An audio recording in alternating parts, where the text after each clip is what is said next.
Alright, in this video, I'm going to go over how to write content for your Shopify products. And basically what I'm going to do is show you how to write content in a manner that's one, going to rank on Google for SEO reasons, and two, actually going to help sell your products. So there are two main things to consider when writing content for products. And one is the SEO aspect, so that actually ranks on Google, and that's if you're doing SEO.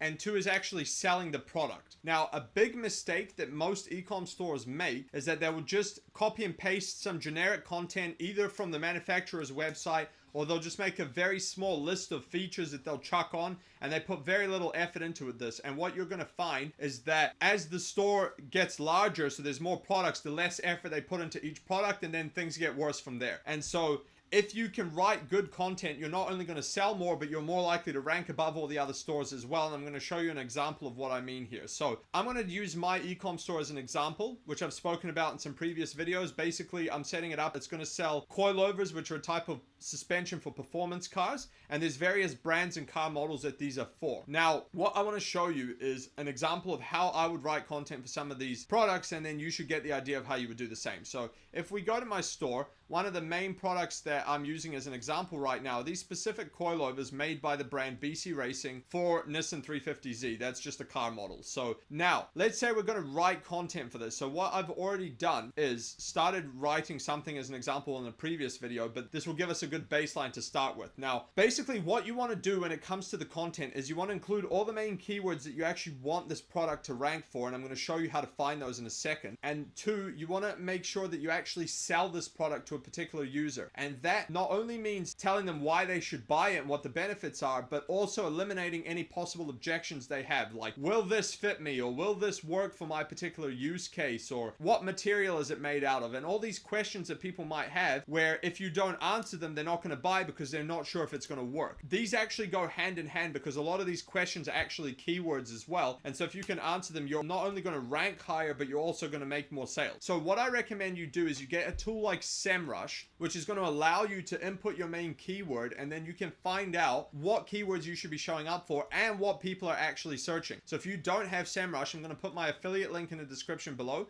If you click that link, you'll be able to get a 7-day free trial. So in theory, if for some reason you don't want to keep using it, you can do what I'm going to show you here. You don't have to pay anything, and then you can just cancel the subscription. If not, I recommend you keep using it if you're going to do SEO, because it's a really good tool. Now, let's say I've thrown in the main keyword BC Racing coilovers in here. And if we go down, you can see all the different variations of keyword here, and the questions people ask about these coilovers. These are for a particular car model, to be fair. So you got to be aware of what keywords you're putting where. So what I'm going to do in this case is I'm going to put the actual car model in the keyword and see if there's any specific questions relating to that. We'll go to view because there's none here. If not, we can pull some of the questions for the more main keyword. Okay, so there's no questions there, it's just variations. So what we can do is we can then go back to the main keyword then, in this case, and we can answer a lot of these questions. So for instance, obviously the first ones are RBC Racing coilovers good? I mean, that's going to be a review article, and I mean, you could include that and you can actually have a section on the page, but we can keep going down in some of these other ones. So RBC Racing coilovers rebuildable? Do they come preloaded? How long do they last? You see, these are all questions that you'll probably want to answer on a FAQ on that page that people actually know before they buy,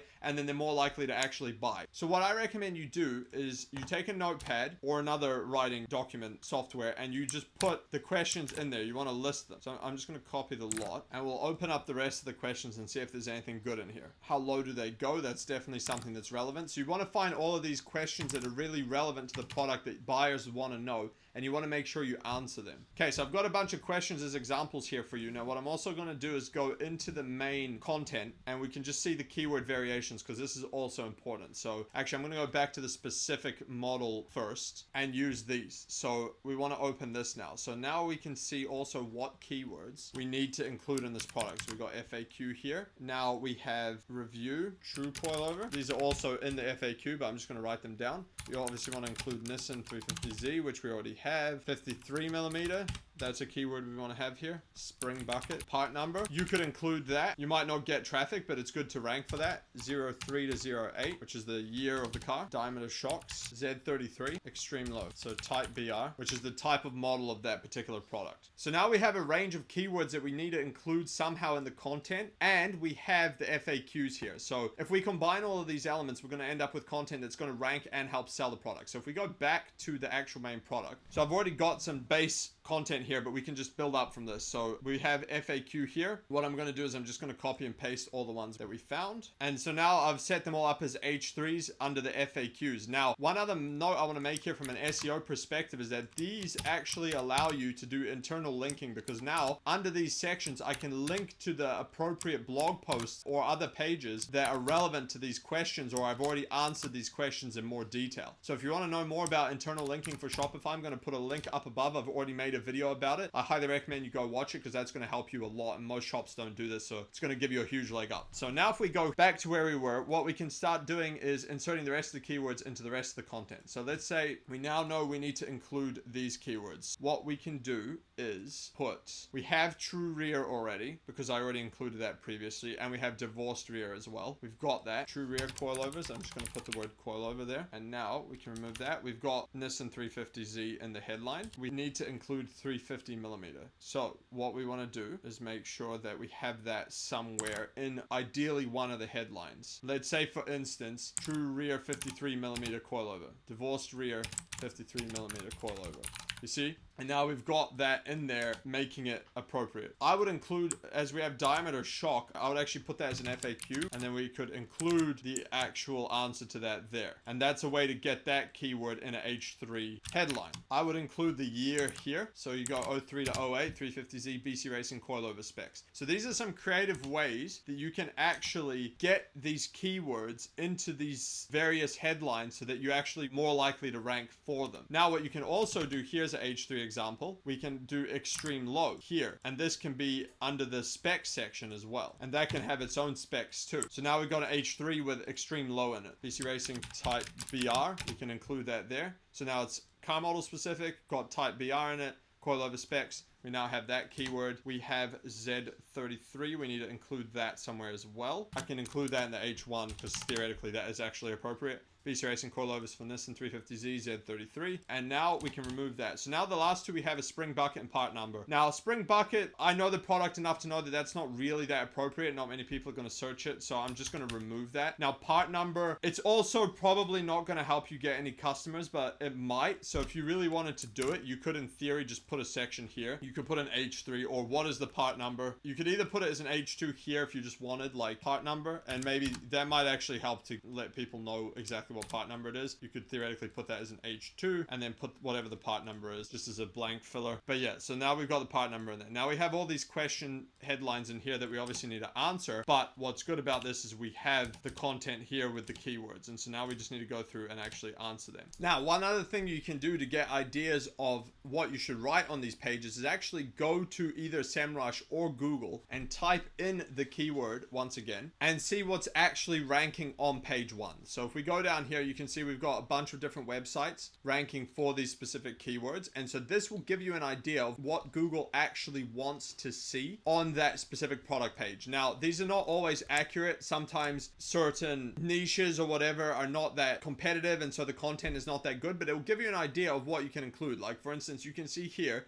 these guys, obviously this is the manufacturer of the brand, but they have a lot of good content here for the different types of them and so on. Now, they're ranking number 1 because of the brand. However, it's still good content here, and you can use a lot of this to give you an idea of what you should include. Now, if you go through the rest of them, we can see here they got a description, they got some features. It's pretty short, but it's something. It's got some good stuff on there. Here you go. They got a whole bunch of specs here. They got the part number. They've got different fitments, so the different years. All these things are good to have, and so you want to include as much of this as possible in your one if you're selling the exact same product or something similar. Again, this is the same, the brand website. Here's another one. These guys have a lot of decent, important information. These guys, let's see, they've got less, but they've still got something as well. See, they've got the spring rates and things like that. But see, it's not formatted that well, so you could format it much better and actually rank above them. These guys have some good content as well. So you're getting the idea. So you can now compare how long the content is, what content they have on here, and things like that. And that's going to give you an idea of what Google wants to see that you can include on your product as well. So that's how I would write the outline for this product. And now what that's going to do, like I said at the beginning, is it's going to make sure that the people find the information they're looking for, so they're actually more likely to buy the product when they're ready to buy. And two, it's going to help you rank for all these keywords on Google. So now what you need to do is obviously go through and answer all of these particular questions. I would also have a bit of an introduction here as well. Now, how you want to go about this is entirely up to you, how you want to fill in this content. You can either do it manually, you could use something like ChatGPT, or you could use a tool like ZimWriter, which I highly recommend, where you could put in, let's say, all of these questions and see what it spits out and potentially use a lot of the content that it gives you for these FAQs. It'll probably give you some good content. That's up to you how you want to fill these out, but obviously you can just write the content that's appropriate. The most important thing is getting these headlines with the correct keywords in there and having the information people want to know on your page. And so now, obviously, you would need to do this relevant to the particular product that you're trying to sell. So for instance, if you're selling a particular type of shoe, you would obviously need to talk about that particular type of shoe. You would need to get the keywords in there and so on. If it's some piece of clothing, whether it's some food item,